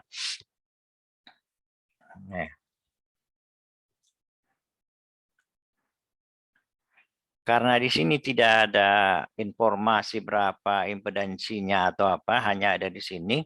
Berarti tegangan ini bisa kita pakai juga sama dengan di terminal si trafonya ya. Yang berbeda adalah arusnya kan itu kan tak ada atau tidak ada, ini yang berbeda adalah arusnya. Tapi kita bisa selalu menghitung dari S sama dengan V dikali I, ataupun karena I-nya kita misalnya tidak mau hitung karena itu harus kita hitung ulang nantinya, dari I sama dengan V per Z. Ya ini kan berarti S sama dengan P dikali dengan P dibagi dengan, penanya ini sudah macet-macet. Nah, P dibagi dengan Z ya. Sama dengan V kuadrat per Z. Ini sama dengan tegangannya tadi sudah kita hitung, 24 kuadrat dibagi dengan Z-nya adalah di sini. Nah, J3 tambah 4 ohm atau 4 ohm 4 ditambah J 3. Ini sama dengan, ini kita konversikan ke polar, ini 24 kuadrat per, berapa konversinya ini dek ke polar? 4 kuadrat, 16 tambah 3 kuadrat, 9 ya. Berarti 16 tambah 9, 25, akar 25, 5. Kemudian sudutnya, berapa sudutnya itu dek? Berapa sudutnya dek? Ini 3, ini 4, ini 3. Nah, kan gini kan. Ini 4, ke atasnya di sini 4, kemudian ke sini 3. Berarti dia theta, kalau ini theta, theta sama dengan arcus tangen 4 per 3 ya. Sama dengan berapa tuh, Dek? Ayo pakai kalkulator. Nah, arcus tangen 4 per 3. Mana kalkulatornya ini? 4 dibagi 3 sama dengan sek tangen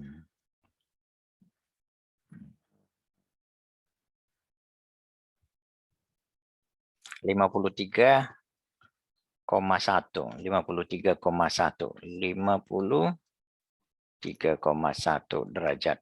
Ini kan 24 kuadrat 576 ini 576 dibagi dengan 5 sudut 53,1 derajat. Ini sama dengan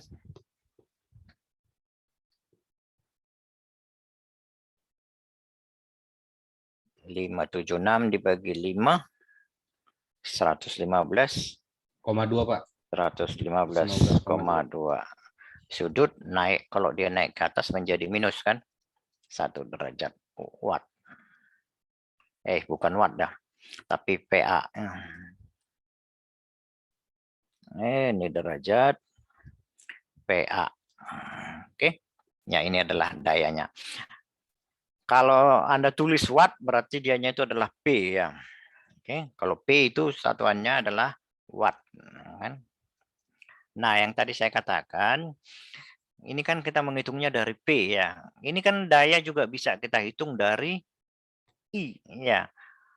Hanya saja karena pertanyaannya di sini V, nanti kemudian di sini menjadi harus kita kalikan lagi kan. Kalau kita hitung dia dari I, berarti kan dia kan arus di primernya ini itu adalah 120 dibagi 10 ohm. Ya, itu kan arusnya. Berarti dia 12 ampere ya, 12 ampere. Kemudian perbandingannya 1:5.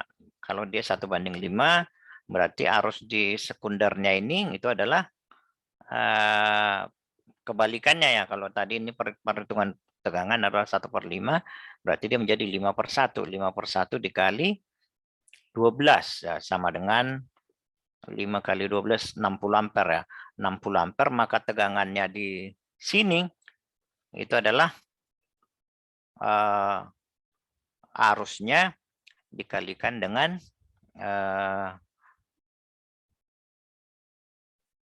nggak bisa ya, nggak boleh ya, nggak boleh deh, nggak boleh dari arusnya ini, karena nanti kalau kita kalikan dengan ini teoritisnya kan begitu kan, kalau kita kalikan dengan ini ya menjadi error ya, nggak boleh, karena ini tegangannya tentunya tidak bergantung dengan dari bebannya di sini. Tapi kalau arusnya saja yang ditanya itu bisa kita dapatkan ya, tapi tegangan tidak bisa ya. Jadi tegangan harus dari perbandingannya ini langsung ya. Oke, ada pertanyaan sampai sini? Yang untuk latihan apanya itu yang di sini yang ini. Cobalah Anda untuk latihannya untuk seperti ini dengan menggunakan basis daya sebesar 200 kVA di sini ya, menggunakan basis. Sekarang Anda coba dengan kalau menggunakan basis. Oke. Dan juga yang ini sistem 3 pasak kita lanjutkan nanti minggu depan, yang nggak dapat ini ya. Ada pertanyaan sampai sini? Kalau tidak ada, kayaknya udah jam segini. Kalau ada pertanyaan tidak bisa tersampaikan pada saat perkuliahan, kita punya grup WA ya. Anda boleh menanyakan di situ, bisa menanyakan, kita diskusikan di grup WA-nya. Nah, jadi kalau saat Anda belajar membaca bukunya, buku Turan Gunennya, Anda sudah punya Turan Gunen, ya itu saya kira Anda bisa carilah di internet dah. Banyak orang yang berbaik hati membagi-baginya ya. Oke ya. Silahkan dibaca Turan Gunennya, kemudian dibaca slide-nya. Kalau ada slide-nya yang kurang paham, silahkan kalau tidak bisa ditanyakan pada saat perkuliahan, ditanyakan pada di grup WA-nya ya.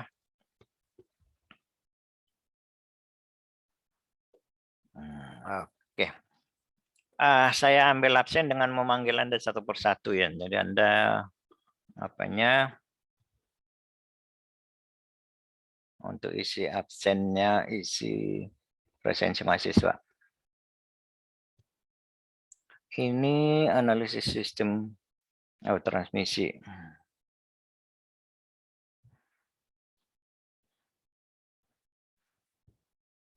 Sekalian Anda lihat, siapa tahu saya salah mencentengnya. Oke. Oke ya. Yuliana Dwi Saputri, Anda lihat ini kan? Hadir? Ya, hadir, Pak. Anda mengatakan hadir ya kalau saya panggil namanya ya. Yuliana Dewi Saputri. Hadir, Pak. Prima Firdaus. Tidak hadir ya. Idris, Mbah mananya kamu nih? Idris Marbawi.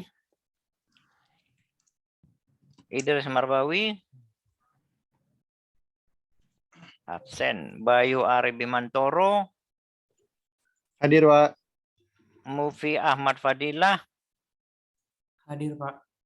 Arvin Satria. Hadir, Pak. Ade Fikri. Hadir, Pak. Auditia Farha.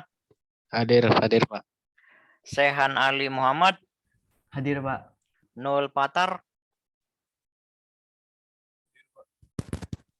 Noel Patar. Absen. Andre Erikson Cimarmata. Hadir, Pak. Tommy Darmanto Manik. Hadir, Pak. Wanda Sari. Hadir, Pak. Samsul Aziz. Hadir, Samsul Pak. Aziz. Oh, hadir. Muhammad Rafli Andika. Hadir, Pak. Bintang Pitanta Sunjaya. Hadir, Pak. Gumilang Fatwa. Hadir, Pak. Dimas Pratama Wijaya. Hadir, Pak. Agusta Erlangga. Hadir, Pak. Muhammad Praja Hardian. Farad Ashar Hardian. Absen. Halo, ya hadir. Muhammad Faras Ardian. Nggak ada kan? Pak, saya hadir, Pak. Siapa itu? Hardian? Iya. Lah, lambatnya kamu bereaksi deh. Tidurnya. Aristoteles Narang. Hadir, Pak. Halo Pak, Noel hadir Pak. Oke, ya. Ini saya save. Tadi sore kekecilan. Simpan. Idris, Pak. Tadi habis dari... Idris Marbawi hadir. Iya, Pak. Nah, udah disimpan, Dek. Nah, kau ini.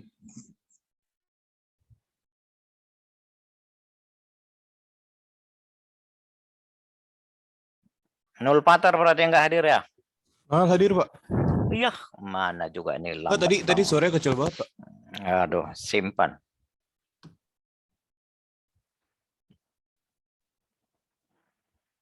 Thank you Pak.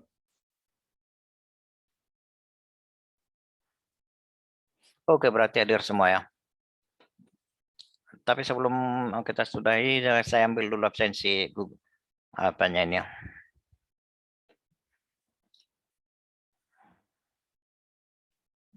Ini oke. Silakan hidupkan kameranya. Rambutnya dirapikan sedikit. Ya.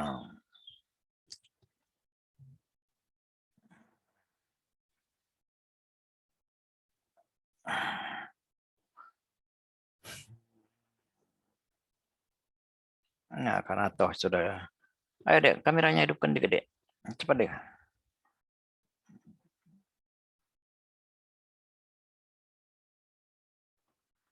Oke, silakan logout. Terima kasih. Sampai jumpa minggu depan. Terima kasih, Pak. Ya. Jangan lupa kalau ada pertanyaan, Terima kasih, silakan Pak. tanya di WA-nya, nggak apa. Terima kasih, Pak.